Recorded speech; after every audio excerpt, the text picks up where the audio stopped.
In this video, I'll go through some examples of writing decimal numbers using scientific notation, and then also writing numbers that are in scientific notation in their decimal form. So let's start with 567,800,000. So scientific notation means we write down a number that has just one digit to the left of the decimal point, and then we multiply by 10 to a power. And to figure out what the power is, we're going to move the decimal point in the original number till it gets to between the 5 and the 6 in this case.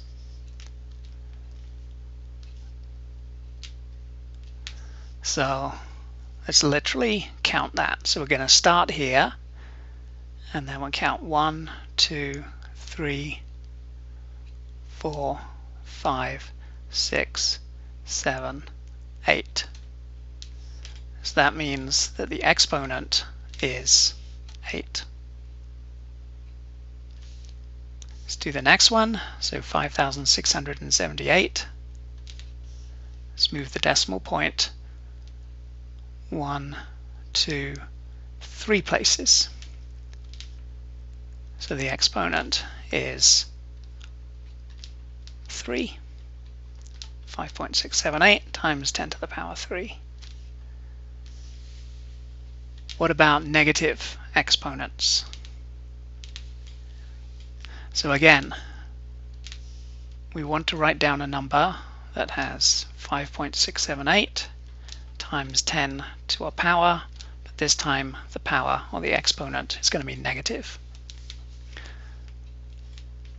And again, we just move the decimal point, only this time we move to the right instead of to the left.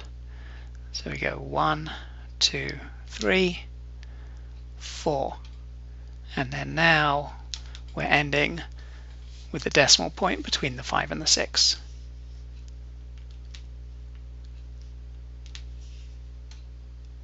So we moved 4 places, so the exponent is -4. Let's do the next one. How many places do we need to move? 1, 2, 3, 4, 5, 6, 7. And then now we're between the 5 and the 6.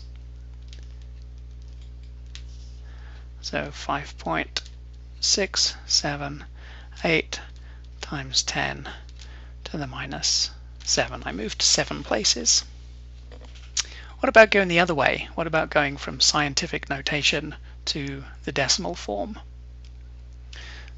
So this time, what we do is we're gonna write down the digits that we have, 5, 6, 7, 8, and then we may need to fill in some zeros over here. So we'll move the decimal point and count to see whether we need to fill in any zeros. So we're moving 6 places because we've got a 6 as the exponent, and we start between the 5 and the 6. So we start here and we move 1, 2, 3, and then if we fill in 3 zeros, we'll be able to move 6 places.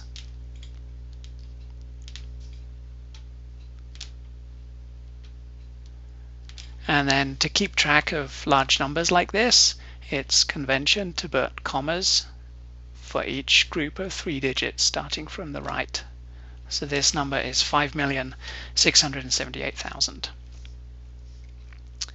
So the next one, we're only moving 2 places, so we won't need to fill in any zeros for this one.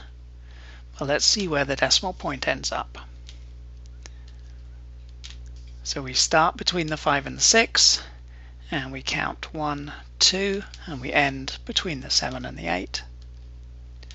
So we need to fill in a decimal point right here. So this number is 567.8. And then the next one, this time we have a negative exponent, so we need to move to the left instead of to the right. So if I write down my digits, 5, 6, 7, 8, and then I move my decimal point 5 places to the left. So I start between the 5 and the 6, and I go 1, 2, 3, 4, 5.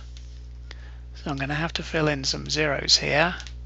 So I fill in a 0 here, and here, and here, and here, and then I put my decimal point. So this number is 0.00005678. And then the last one, 5.678 times 10 to the minus 1. So this one's going to be fairly straightforward, because when I move my decimal point, I only have to move it one place. And so it's going to move from here to the left of the 5. And so my decimal number is simply 0.5678.